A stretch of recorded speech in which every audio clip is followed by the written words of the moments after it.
APW Q&A, APW Q&A. Hey guys, what's up? This is APW, another session, part two of APW Q&A. I'll be doing APW Q&A on weekends, and I'll be doing APW talk on the week.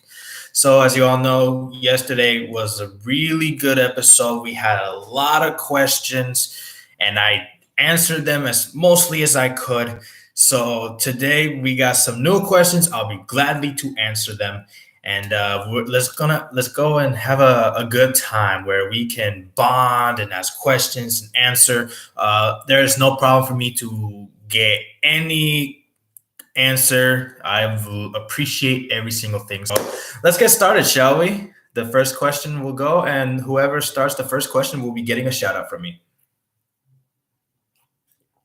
All right, let's just get this exciting moment going. I had so much fun yesterday. Let's have some fun today. We're going to be having a heck of a good time. We're going to be appreciative. We're going to be glad. Remember, guys, tell me your opinion. Your opinion matters to me. Your questions matter to me. GPMN Twins, shout out to you, my dude, mi amigo, mi compadre. All right. Who has the bloodiest match in WWE? I think it would have to be John Cena versus Umaga. I've seen that Umaga has done a lot of damage to John Cena, even though Umaga never won the WWE title. I would like to see him win the WWE title. Unfortunately, he passed away in 2009. So that was a dream match I wish I could have seen happen. But, there are a lot of other bloody matches too, from Triple H versus Orton. Orton versus Cena, that was also one of the bloodiest matches. But like, if there's a number one bloody match, it would have to be, I think it's probably Undertaker and Cena. That was probably the most bloodiest I have ever seen, and that was a cruel match. And I understand now that ECW had a purpose, and those matches belong in ECW. Or if you're New Jack from ECW, those matches are they define what you do. So that's hardcore all the time. So you know, the only place where you actually bleed is ECW. But yeah, that's mostly who I believe has the bloodiest match in WWE, and that's Cena versus Undertaker. And I congratulate them. They put a heck of a show, and they're having lots of fun. And it's really one of those matches that you appreciate, that it lights up your career, it lights up your chances to the Hall of Fame, it lights up your legacy. It's what it is. I mean, I'm not the type of guy who likes bloody matches, but at the same time, it gives people entertainment.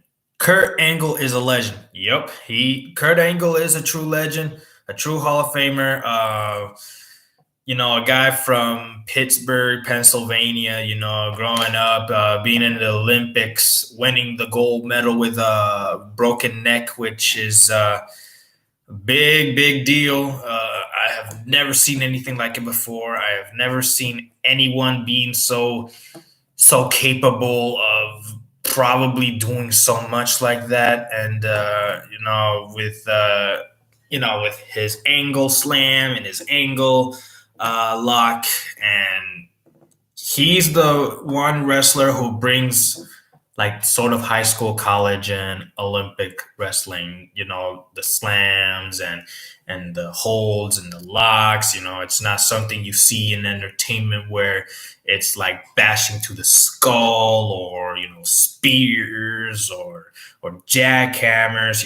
Where former wrestlers used to be former football players in the NFL, or in Roman's case in Canada. And, most of these people are great legends, and Kurt Angle is one of them. Who has the best stunner finisher, Kevin Owens or Stone Cold Steve Austin? Stone Cold. And reason is because he brought it up. He actually created this stunner. Kevin Owens did the ripoff.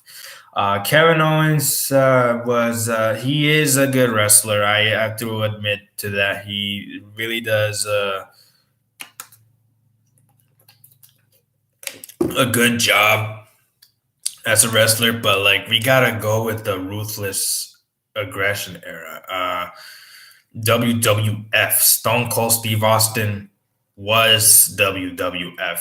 And when you think about it, Vince McMahon ran WWF, but like the only person Vince ran WWF, but Stone Cold ran Mr. McMahon. It's like he owns everything. What is the next WrestleMania match this year? Well, a lot of people have been telling me, and I'm going to say it again. I probably would like to see Ray versus Dominic Mysterio.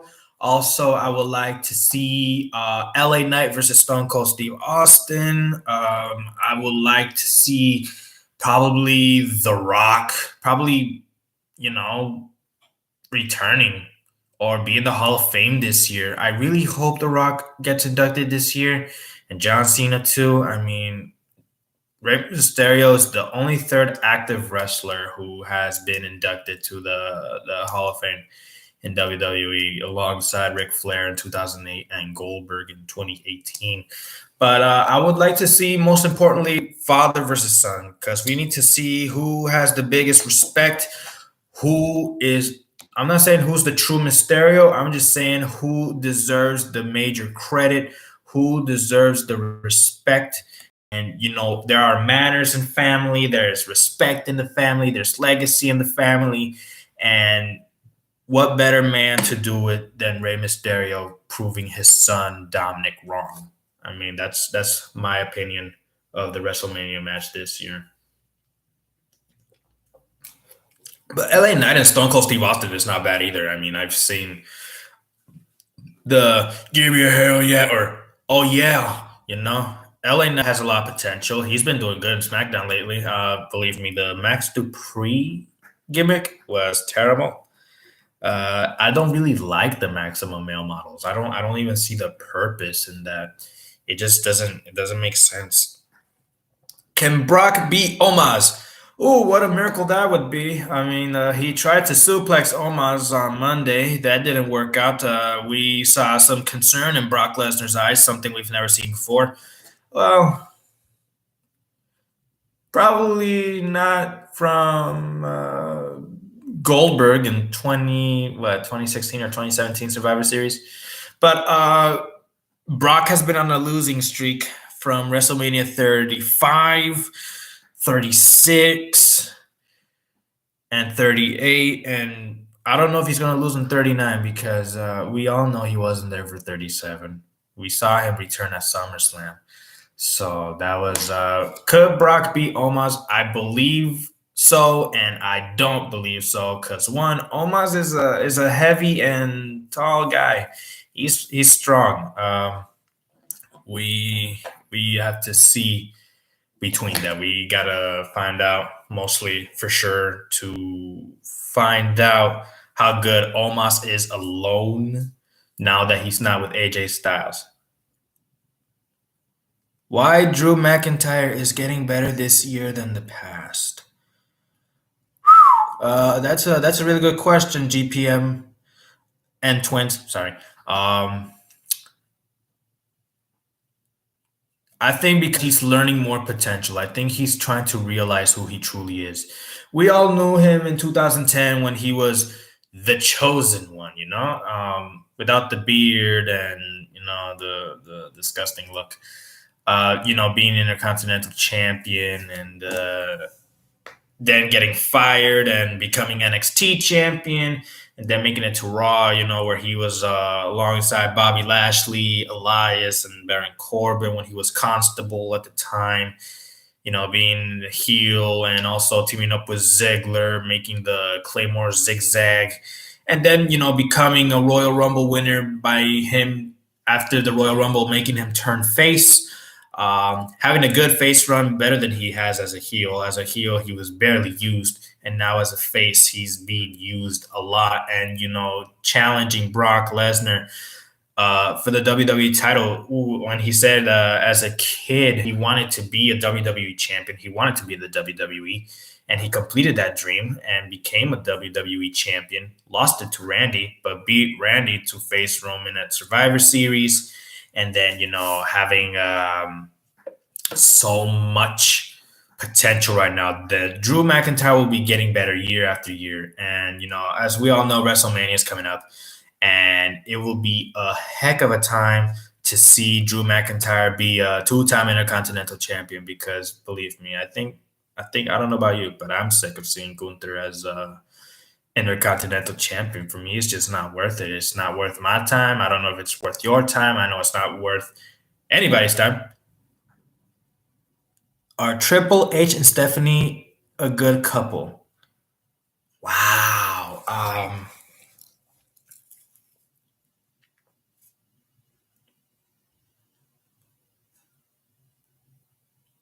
That's a really good question because, as you all know, a long time ago, Triple H was dating China in actual life and had a storyline with Stephanie McMahon as being a couple.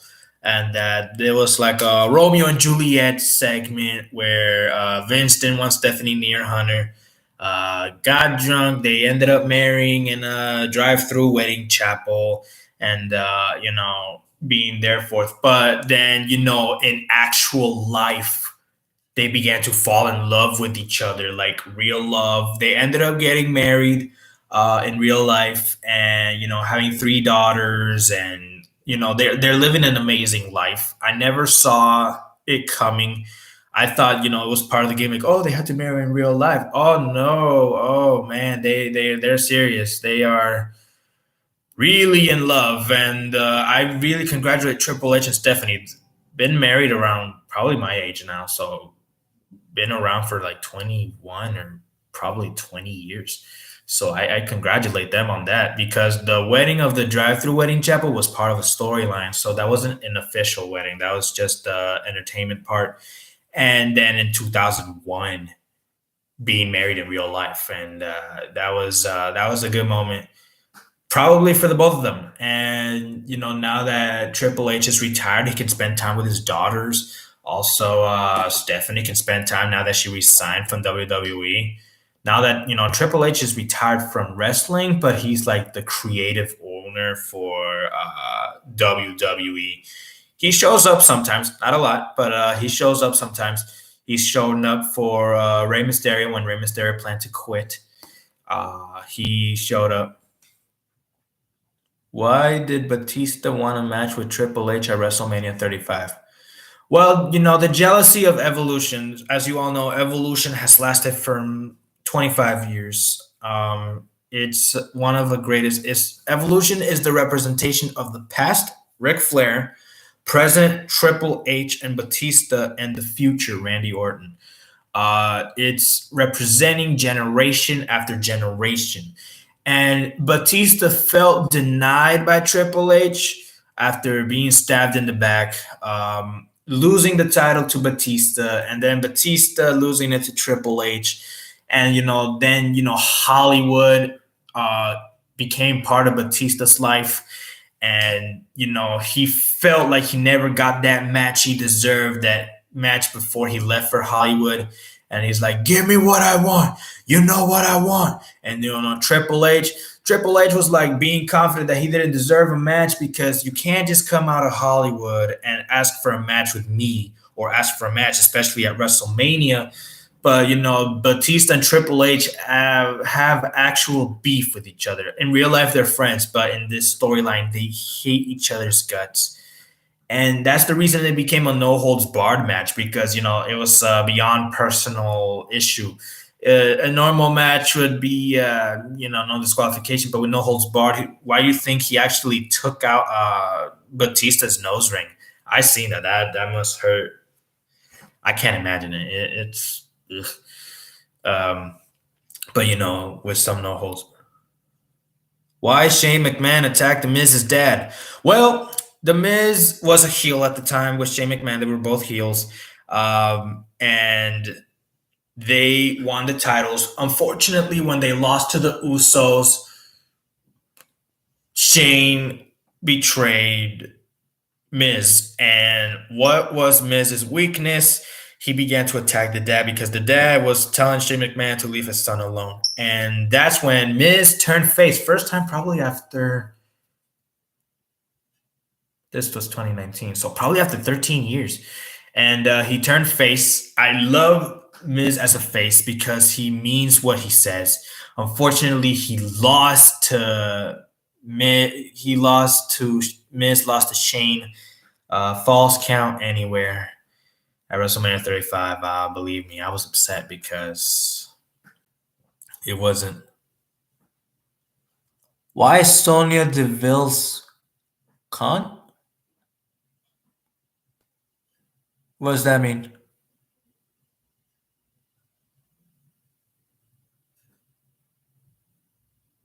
Why Sonya Deville's con?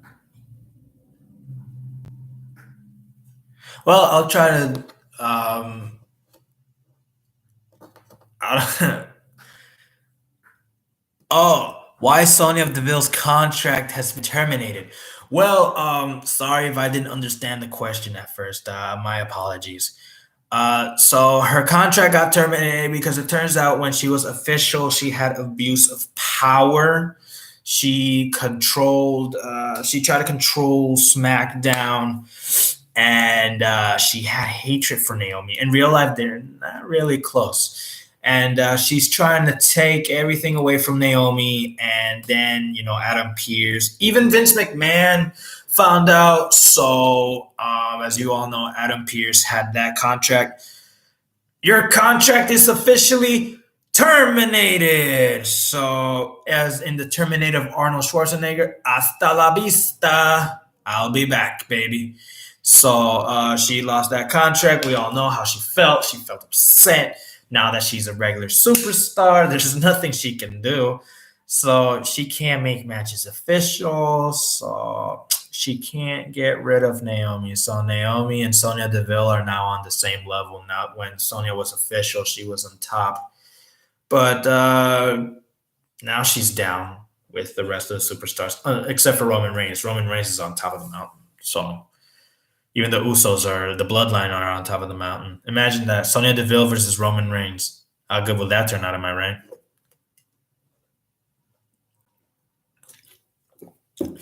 Is Teddy Long the greatest manager in WWE? Well, for SmackDown, 100%. I've seen how good Teddy Long is. He's one of the greatest managers, player.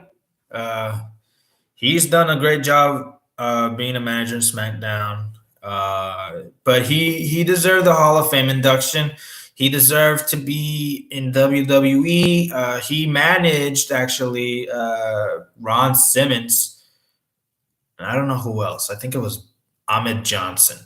But he was a great manager for that team and a great general manager for SmackDown. He ruled SmackDown so well. When Teddy Long says something, he means it. Not like today's officials. I don't know why they don't call them general managers anymore. They just call them officials. I mean, Adam Pearce is doing great, but Teddy Long has done it better. Also, Eric Bischoff has done it better. Eric Bischoff is the best general manager for Raw and WCW. And Teddy Long is the best manager for SmackDown. Paul Heyman is the best manager for Roman Reigns. Paul Bear is the best manager for Undertaker. And Miss Elizabeth is the best manager. Paul Bear was dominant in the business. Yes, he was. I mean, if it wasn't for Paul Bear, there would be no Undertaker, and if there was no Undertaker, there would be no Paul Bear. I mean, he was good with Kane, but it's not the same because he did a good job managing Kane.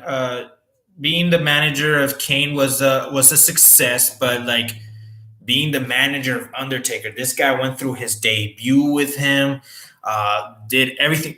He even betrayed Undertaker, but at the same time, you can't get rid.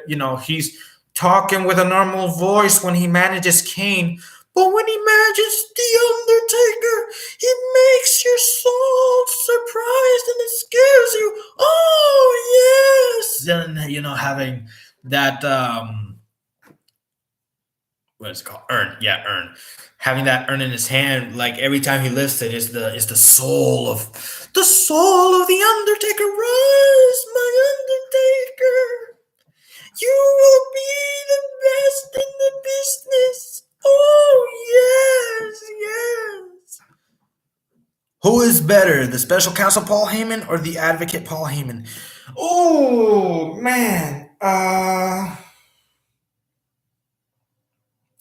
they're both good. But as you all know, Paul Heyman was general manager of ECW and was time with WCW and WWF. He became the advocate when Brock debuted. They had a good run for probably 20 years, and it was a good moment for Paul. Speaking for Brock Lesnar, where Brock Lesnar was the silent type, where Brock Lesnar didn't talk as much. And then when we had special counsel Paul Heyman is because after not Roman, after Brock lost to Drew McIntyre the WWE title, I don't think there was enough purpose for Paul Heyman. I think he said that he was probably going to retire, but when Roman Reigns returned for SummerSlam, it appears that he aligned himself with Paul and became the special counsel.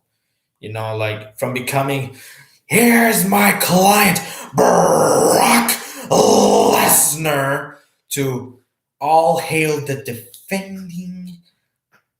reigning, defending, undisputed, universal heavyweight champion, my tribal chief, Roman Reigns. How was a Universal Championship created at SummerSlam? Well, that's a good question. I talked about it in one of my previous episodes of the history of the Universal title. So the story of it was that Dean Ambrose was the WWE champion and was drafted to SmackDown. And if Seth Rollins or Roman Reigns, who were drafted to Raw, won the title, then the WWE Championship will stay on Raw. Unfortunately, Dean Ambrose retained and took the title with him to Tuesday SmackDown, because it wasn't on Fridays at the time. And the WWE Universe was like, "What title should we fight for now?" And then Mick Foley and Stephanie McMahon came up with an idea. It was a red title named the Universal Championship in honor of the WWE Universe. It's a title represented by the fans, and it became official. But they had to crown a winner at SummerSlam, with the finalists being Seth Rollins and Finn Balor, Demon Edition. And Finn Balor won. Unfortunately, dislocated his shoulder badly and became a champion for less than a day. Sadly, I would have liked to see Finn Balor become a longer champion. The story of Macho Man. The story of Macho Man Randy Savage and Miss Elizabeth. You see, the Macho Man was in love with his manager and wanted her for himself. But in real life, it was kind of the same. He was kind of overprotective of her. He wanted to, be there for her. I don't know if he was an abusive guy or not, but he really was controlling, and he really wanted to have her by his side. I'm surprised they didn't have any kids. Imagine that. Little Miss Savage, yeah, I'm so proud of myself, and I have my wife, and I have a daughter who acts like her and me. She gets the attitude from her father, yeah. Nah, I'm just messing. I mean, I would like to see that. But they. I don't know if it was true love. I'm not gonna complain about that. But wow. I need some water because that voice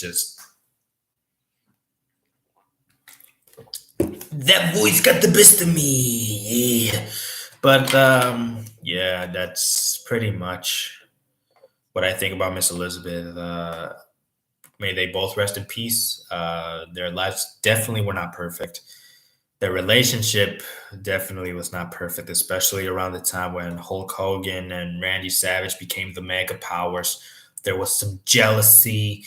I don't know if there was any abuse in the relationship, but it wasn't really people called it a match made in heaven. For me, it was the same complete opposite. How did Seth Rollins become the visionary? Well, that's actually an interesting story. After Sheamus kicked the crap out of Seth Rollins by doing a bro kick to the face, Seth Rollins left to become a father and support Becky Lynch. And as you all know, Seth Rollins was in WWE, to pay and to earn the money to help Becky and the baby. Her name is Rue. He came back with vision, saying that his daughter inspired him a vision. His daughter gave him a sight for the future. His daughter was the inspiration of new WWE, which a lot of people disagreed. And Cesaro, that was a good storyline. Lasted for what, like 3 months? Yeah, it was 3 months because he came back after Royal Rumble. And, and ended up in WrestleMania making an embarrassment out of him. And at the same time, how did Becky become a man to big time Bex? Wow, buddy, you got some good questions. I appreciate every single question you got for me. So Becky became a man known as the man because she was a tomboy. So she was that woman who liked to do man stuff, and she proved a lot of people that she was genius. From being the Irish lassie to becoming the man, and then becoming big time Bex after she returned from giving birth. She returned to Bianca Belair, challenged her at SummerSlam, became SmackDown Women's Champion, and then got drafted to Raw and exchanged titles with Charlotte Flair. And then, now with she has the same inspiration of her husband Seth Rollins. That was a moment as a heel because they were both a heel couple. So that was a fun time. That was a good time. They both had sense of fashion, and with Bianca cutting Becky's hair. Let's be honest, Becky Lynch doesn't look good with short hair. I'm gonna be real honest with you. It doesn't. It just doesn't look right. It doesn't look right, and it doesn't feel right. So no offense, Becky. You just don't look good with short hair. I'm sorry. It's not.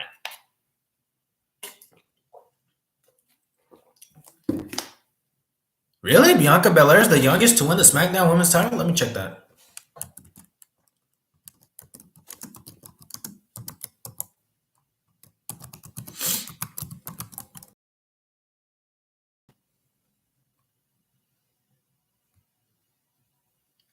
Well, the youngest was Alexa Bliss.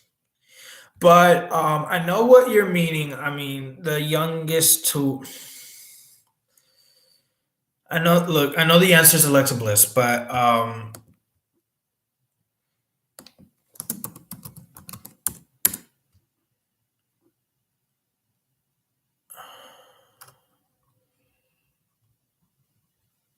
I don't know, man.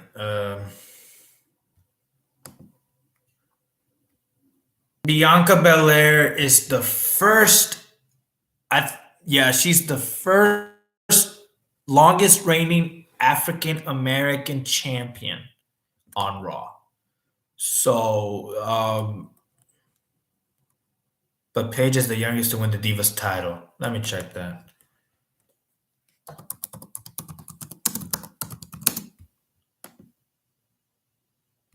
Yeah, Paige was the youngest. She won the title the age of 21. But yeah, I mean, I'm not correcting you. I'm not judging you. I know that Bianca Belair was the youngest, but she's the longest reigning Raw Women's Champion, 344 days. I clap for you, Bianca. Speaking of Bianca, Montez, are you planning on leaving the Street Profits, or are you going to give a shot at the title? If you've seen lately, Angelo's been quiet. He hasn't talked a lot. Um, who knows? Maybe there might be a betrayal. Um, I'm concerned. I don't want them to betray each other. I don't want. It's a thing. Can Belair break Becky Lynch's record title reign? I think she already has. Let me check.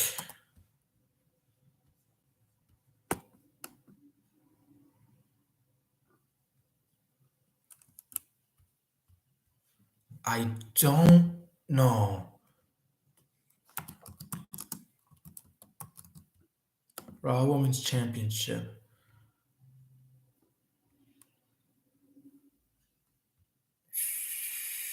Let me check for a sec.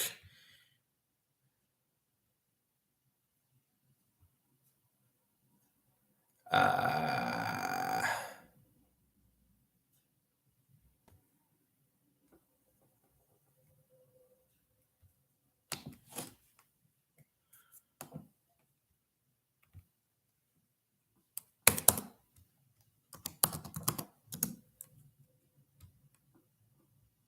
Give me just a second, buddy. So,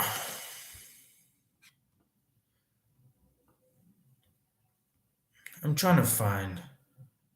Becky Lynch's reign was 373 days, and Bianca Belair's reign was 344. The longest reigning champion of an African American. I'm not trying to be racist. I'm not trying to be rude.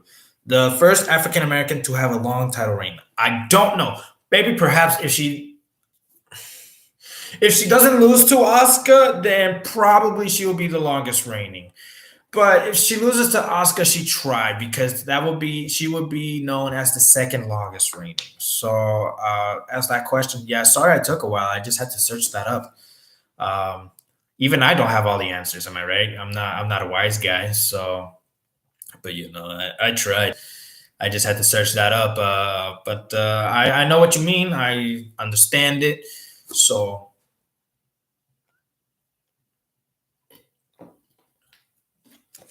do we miss Shinsuke Nakamura? Well, it depends on what people think of him. I mean, I know I do. He brought a lot of entertainment. He brought in a lot of fun. I mean, if it wasn't for him, we wouldn't have Rick Boogs. Am I right? Rick Boogs, my buddy. Um, and he has a lot of potential. I mean, he was Intercontinental Champion. He was United States Champion. He was SmackDown Tag Team Champion with Cesaro. Uh, Beat King Corbin, which I have an episode of the ups and downs of Baron Corbin. So that will explain more about Shinsuke and Corbin. I know Nakamura took Corbin's crown. Oh, yep. We all know how good that was. Nakamura became King Nakamura, and King Corbin became, like Pat McAfee says, Bum ass Corbin. That's right. So Corbin went down, Nakamura went up. I think of it as the rich and the poor. Am I right? Nakamura was the Robin Hood, and Corbin was Little John, stealing from the poor, and Nakamura stole from the rich and gave it to the poor. Am I right? Not artificial jewelry, but we've seen more than that. Sad Corbin or happy Corbin? Sad Corbin. I prefer Sad Corbin because it's amazing. It's funny. He still was a heel. He's never been face in his career, I think. I don't think he's ever been face. But I prefer Sad Corbin because, he's been a bully to people when he was King Corbin. And now he's getting what's coming to him, which he rightfully deserves in the storyline, not in real life. We all know he wasn't broke in real life, because if he was broke in real life, then he wouldn't be in WWE. But the thing about the storylines in WWE is that it's kayfabe. It makes it look real. It's not real, but you think it's real. You think it's personal. You think it's actually happening. You think it's the reality of life. But as you all know, the E in WWE stands for entertainment. But we've seen a lot more. I don't really know. But yeah, I prefer Sad Corbin because Happy Corbin was a jerk. He was a joke. He brought Madcap Moss when he was a funny heel. Could Dakota and Io betray Bailey from Damage Control? Wow, that'd be a good question. This is kind of like Roman Reigns in the Bloodline. Jay has some concerns to betray Roman. Dakota and Io could betray Bailey due to losing their titles, or Bailey could betray Dakota and Io for dragging her down. But Damage Control is doing a great job as a team, so I'm not gonna get too deep into that one. It's probably as much as I would like to know. Probably not much of a good idea. It's just it's a good. There's a good possibility. Probably after WrestleMania or Backlash in Puerto Rico, my hometown, my heritage, where my ancestors are from. But I just probably not. Either Dakota and Io could betray Bailey, or Bailey could betray Dakota and Io. Who knows? Bailey could get a single run, and Dakota and Io could probably betray each other maybe later on. I just don't see them as a team. It just doesn't add up. Why Daniel Bryan blamed AJ Lee? Well, as you all know, WrestleMania 28, Sheamus, Royal Rumble winner, challenges Daniel Bryan for the World Heavyweight Championship. Before the match starts, he gives AJ Lee a kiss, which I think was a wrong move on Daniel himself. But he's a heel. What do you expect? And Sheamus is a face. What do you expect? And after that kiss, boom, bro kick. Remember, the bell already rang, so yeah, anyway, boom, bro kick. 1, 2, 3. And Sheamus is the new champion, beats him in 18 seconds. Fortunately, that record's been broken in WrestleMania by The Rock against Rowan, 6 seconds. And it's actually been broken by Aaliyah, the fastest time ever after Jerry the King Lawler and Chris Jericho beat Taz in 3.43 seconds, probably. But yeah, after he lost the title, he said it was her fault. He wished that she was never born, that was the last kiss, and that the kiss was the kiss of death. Welcome to Bianca Belair. She got the kiss of death. Probably a new version of the Attitude Adjustment, I guess. But it's interesting. I love what WWE's done during my childhood. It's given me favorite wrestlers. It's given me my favorite faces, my favorite heels, my favorite divas. My favorite legends. Uh, as you all know, I watched WWE since I was 8 years old. I fell in love with it. Beth Phoenix, the Glamazon. Yep, the one true Glamazon. Uh, really brought the women's division into shape. I felt like she molded the women's division. The women's division is a great division, but Beth Phoenix took that mold of clay and shaped it to what it is today. Beth Phoenix has done a lot of things. She's serious, especially with Santino Marella, the Glamorella. Ugh. I didn't like that one much, but being the husband of the rated R superstar Edge, who will face Finn Balor at Hell in a Cell, will at WrestleMania will be interesting. Beth finally gets payback to Rhea Ripley. Yup. After beating Rhea and Finn at Elimination Chamber, they finally got the payback. That was a good match. Who knows? I have a feeling. Beth will probably interfere and cause Rhea to lose the title. I don't know about you guys, but I feel there could be a chance where Beth can interfere, make sure Rhea doesn't become SmackDown Women's Champion, because if Rhea becomes SmackDown Women's Champion, Judgment Day will probably move to SmackDown, and Dominic will keep hunting Rey Mysterio. Yeah, that's right, because we all know Rhea Ripley going to SmackDown. Dominic gets to go to his jefe. I'm surprised he doesn't call him dad. Well, he does call him dad, but he calls him jefe. He calls him deadbeat. But if Mommy wins and goes to SmackDown, then the Judgment Day are gonna keep torturing Ray. I don't know. There's no way they're gonna leave unless hear me out. They kick Rhea out of the group. Unless they betray her. I mean, you never know. But it could happen. It could happen. I've seen much more than that. But GPMN twins, man, you are asking great questions. I appreciate you, my man. You're doing great, man. I love the questions you're doing. You're definitely getting a shout out from me. But yeah, man, you're killing it with these questions, man. Dominic Mysterio's betrayal is shocking. Yes. When we saw Dominic low blow Edge, I was like, okay, I understand.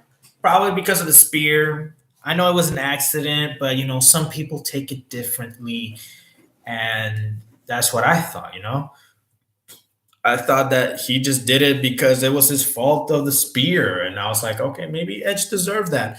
But then, Ray telling him to calm down and clotheslining Ray, I was like, ooh, we got a heel turn, and could we see him being a singles career? Let's be honest, he's not ready for a singles career. So why not join the Judgment Day, who's been trying to recruit him since April? They've been trying to recruit Dominic, saying, step out of your father's shadow, be your own man, do what you want. No one's going to stop you. The Judgment Day will support you. And so on, so on, so on. And Dominic, when he first came out with Judgment Day, I don't know if you guys looked, but it looked like he was possessed or hypnotized or under control because he looked like a dark, evil man. I mean, he's 25. He doesn't look. Let's be honest. He doesn't even look 25. He doesn't look 25. I mean, he's Daniel Bryan saw Roman tap out at Fastlane. He should have won the title.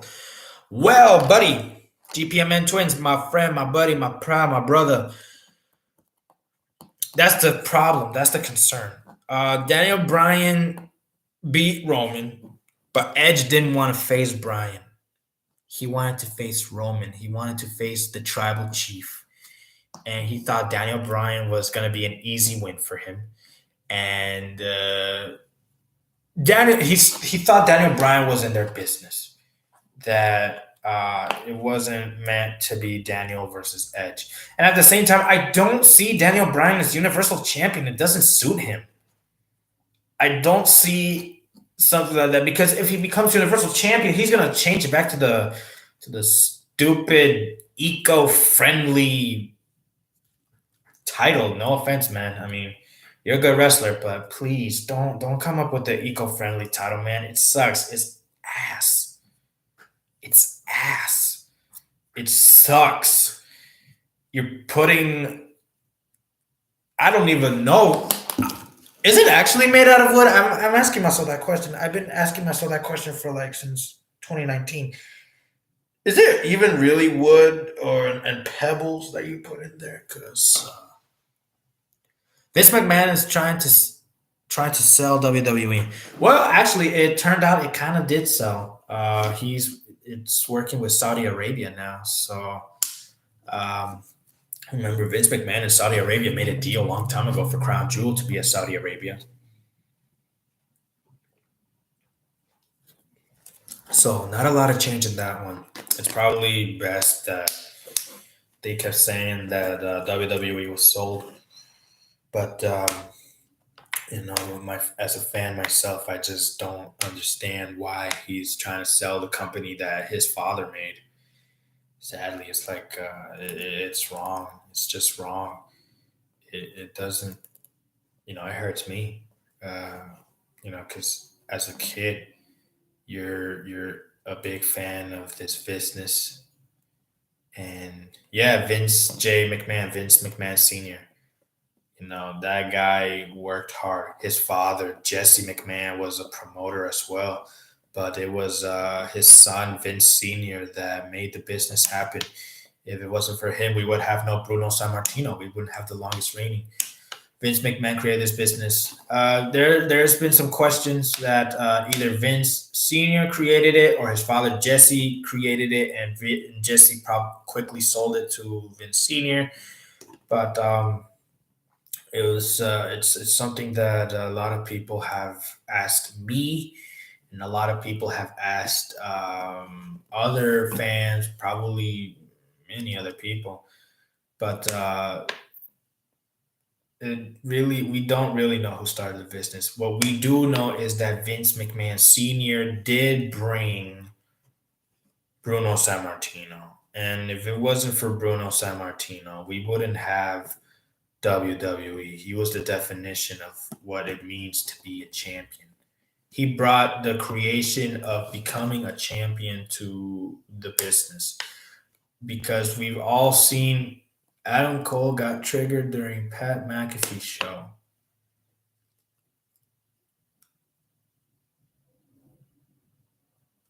Well, yeah, because Adam Cole was a guest for the Pat McAfee show, but it turns out something was personal. Adam Cole probably destroyed the studio. I'm not sure. Probably did. And challenged Pat McAfee, like, since you're so good, how about you challenge me at the NXT War Games? I think it was War Games, right? I'll let the people in the comment decide if that's what happened at War Games or not. But it happened. Undisputed Era. I think they lost, right?